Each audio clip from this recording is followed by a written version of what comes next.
Umphathiswa weCOGTA KwaZulu-Natal umfundisi uThulasizwe Buthelezi uthi iqembu iMK Party liziveze lona ukuthi alisifisele okuhle isifundazwe saKwaZulu-Natal. The MKP has been exposed for what it is today.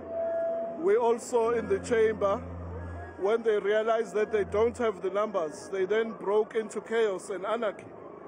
And that is what we have seen today, is that if the province of KwaZulu-Natal had to be governed by MKP, this is the anarchy that we will see.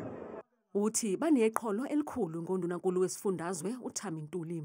But today has been a vote of confidence for the Premier, Mr. Thamsanqa Ntuli, by all parties in the GPU, the ANC, the IFP, the DA and the NFP, and it's business as usual from today.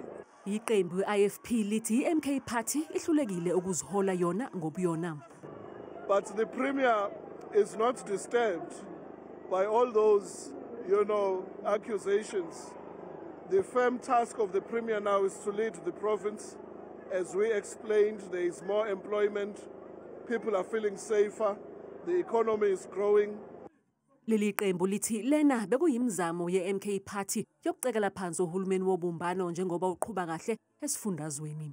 Of course, these were attempts to disrupt the coalition, because we can see now that the GPU is growing from strength to strength.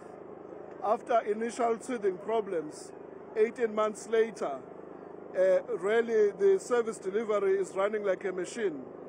And because MKP does not want anything that builds, they then tried to disrupt today, but they dismally failed.